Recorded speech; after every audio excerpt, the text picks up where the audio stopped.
Bienvenue dans cette nouvelle édition du QG Weekend. Au sommaire de l'actualité, atmosphère tendue ce dimanche en République démocratique du Congo. Les forces de l'ordre auraient brutalement réprimé les marches pacifiques interdites par les autorités. Après la messe à l'appel des catholiques, les manifestations devaient marcher contre le prolongement du pouvoir du président Joseph Kabila au-delà de ce 31 décembre 2017. Cocktail, c'est le nom du nouvel album de l'artiste ivoirienne Nelly Djouma, composé de 12 titres. On y retrouve des rythmes variés tels que le reggae, le slow, l'afrobeat ou encore l'afrozouk. Et puis, retour sur la 9e journée du championnat de première division togolaise. Une journée qui s'était bien terminée pour l'AS Togo, qui a battu son adversaire Agaza FC sur un score de 2-1. En République démocratique du Congo, une opération musclée a été menée ce dimanche 31 décembre par les forces de police dans plusieurs lieux de culte. Objectif, empêcher toute marche contre le maintien au pouvoir du président Joseph Kabila. L'opposition et la société civile réclament en effet le départ du président Kabila dès ce 31 décembre 2017. Au moins une dizaine de personnes auraient été blessées lors de cette opération des forces de l'ordre, selon des organisations internationales. Notre correspondant à Kinshasa, Jacques Amboka, nous fait le point sur la situation. On l'écoute. Les chrétiens catholiques accompagnés par des militants de plusieurs partis de l'opposition ont tenté quand même de marcher, de manifester ce dimanche 31 décembre 2017. Une réponse à l'appel de la coordination des laïcs catholiques. La marche a été dans plusieurs paroisses réprimées. Certains ont quand même tenté de faire quelques pas avant de croiser les forces de l'ordre qui ont tiré à balles de caoutchouc mais aussi à gaz lacrymogène pour disperser les manifestants. À ce stade, il est certes un peu encore tôt pour établir les bilans, mais l'on parlerait déjà de 2 tués, ça reste encore à vérifier. C'est vrai que le mouvement de la coordination de laïcs catholiques, c'est quand même un mouvement qui agit un peu en silence dans la structure de l'Église catholique, mais déjà à voir à quoi la ville s'est ressemblée ce dimanche 31 décembre, on s'est dit que le mouvement, la coordination de laïcs catholiques a quand même pu mobiliser la foule pour cette manifestation. Alors, vous allez vous souvenir certainement que le 31 décembre, 2016, on avait procédé à l'accord de la Saint-Sylvestre, dite de la Saint-Sylvestre. C'est justement cet accord qui, selon la coordination de laïcs catholiques, n'est pas intégralement appliqué. C'est justement, ils ont manifesté pour appeler à l'application intégrale de cet accord signé entre la majorité présidentielle et l'opposition congolaise.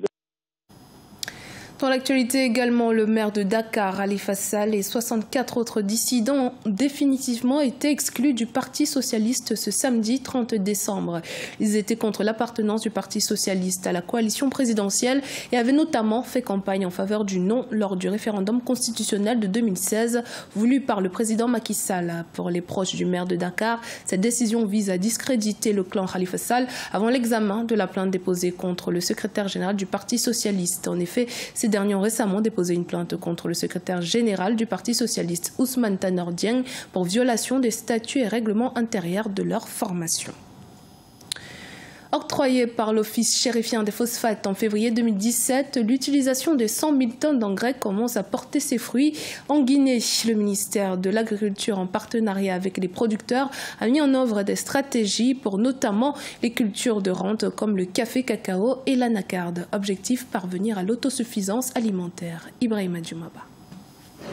Le partenariat historique entre le Maroc et la Guinée s'est vu renforcé au cours de l'année 2017 par plusieurs accords. Dans le secteur agricole, le royaume chérifien a alloué au gouvernement guinéen 100 000 tonnes d'engrais pour booster la production agricole. Après usage de ces produits, les autorités affichent leur satisfaction.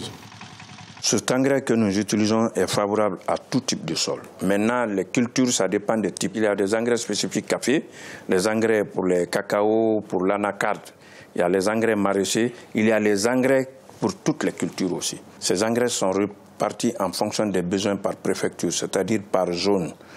Et donc cela a boosté un peu notre production, si vous voulez, qui aboutit à une productivité améliorée. À son arrivée au pouvoir, le président guinéen Alpha Condé avait rappelé la vocation agricole de son pays. À ce jour, plusieurs stratégies sont mises en œuvre par le ministère de l'Agriculture pour la diversification des filières et la création de richesses et d'emplois pour les jeunes. C'est l'agriculture aujourd'hui qui peut nous sortir de l'ornière. Il faut qu'on travaille. Au lieu de laisser les jeunes aller mourir dans les eaux, ici nous pouvons faire de l'agriculture une activité qui crée les richesses. Nous pouvons avoir tout dans l'agriculture. Nous avons commencé le café cacao, nous avons commencé l'anacade, nous avons commencé à augmenter notre production en céréales. Et cela nous permettra de vivre et de faire tout ce que les autres peuvent faire en Europe ou ailleurs. La convention signée avec le Maroc prévoit 20 000 tonnes d'engrais sous forme de dons sur les 100 000 tonnes reçues. Dans les 4 régions naturelles de la Guinée, les denrées les plus consommées sont le riz, le fonio, le maïs et les tubercules. Le gouvernement vise l'autosuffisance alimentaire à l'horizon 2020. Cela passera nécessairement par la maîtrise de l'eau, la mécanisation et le développement de la recherche agricole, selon certains spécialistes. Ancienne star de télé-réalité, l'Ivoirienne Nelly Djouma est de retour sur la scène musicale avec la sortie de son 2e album. Baptisé Cocktail, cet album de 12 titres, comme son nom l'indique, est un mélange de divers styles musicaux. Découverte dans ce reportage de notre correspondant Olivier Conan.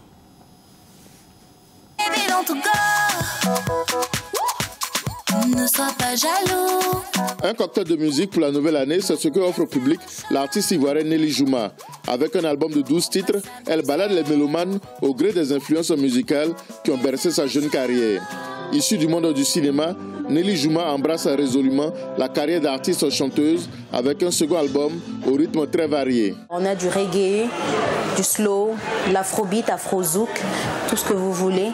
Et aussi, j'ai décidé de mettre en valeur ma culture. Donc, je chante en plusieurs langues, Yakuba, Guéré, BT, plusieurs langues. Voilà pourquoi j'ai décidé, je pense que l'album porte bien son nom. Nelly Djouma a travaillé sous la férule d'Olivier Blé, un arrangeur qui a fait le succès de beaucoup d'artistes ivoiriens afin de proposer au public un produit de belle facture. Ce que nous avons voulu faire, vraiment, c'est mettre en évidence les qualités vocales de Nelly Djouma, la progression qu'elle a eu à mettre en place dans le cadre de sa carrière. Donc on a voulu vraiment faire en sorte que sa voix soit mise en avant avec un support musical urbain qui puisse donc être adapté à son époque. Après la sortie de son 2e album, Nelly Djouma ne compte pas s'arrêter en si bon chemin. Elle ambitionne de faire des tournées pour montrer au public la richesse culturelle de la Côte d'Ivoire au niveau de la musique. Je demande juste aux téléspectateurs du soutien, de croire en moi, de m'accompagner dans cette aventure. J'y crois et j'aimerais bien avoir des personnes autour de moi pour me pousser et croire en moi. Voilà, et moi je serai toujours là aussi pour vous donner du plaisir, travailler encore plus pour que tout le monde soit fier de moi. Avec des chansons comme Ne me quitte pas, Olé Olé ou Ne sois pas jaloux, Nelly Djouma entend résolument faire passer une bonne année musicale à tous les mélomanes africains en 2018.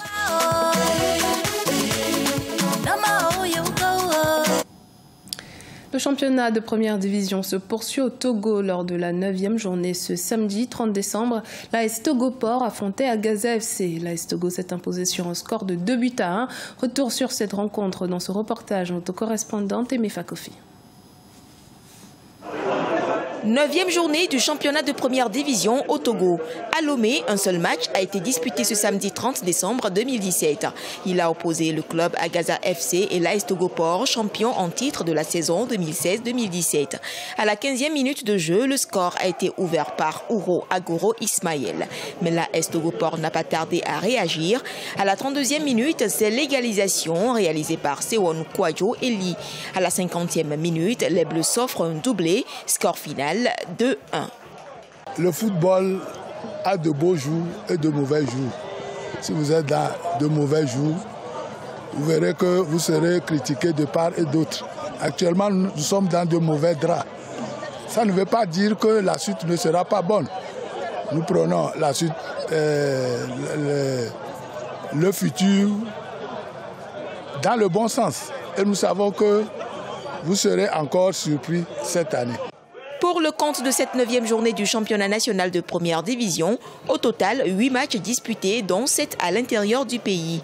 Avec les différents scores réalisés au plan national, Semassi s'offre la première place avec 20 points dans le classement général. La 3e place est occupée par Gomido FC qui totalise 19 points.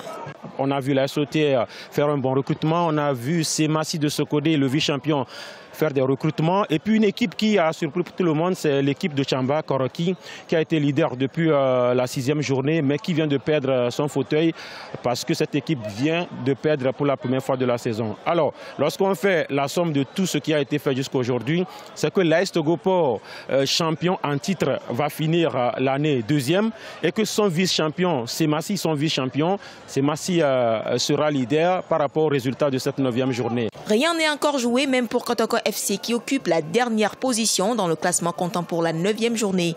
Il est précédé de Fouadon FC qui totalise 6 points et de Espoir FC avec 7 points à son actif. 6 matchs encore à jouer pour clore la phase allée du championnat national de première division au Togo. C'était le journal de la rédaction. Merci de votre fidélité. Dans un instant, une nouvelle édition de l'actualité sur Africa 24.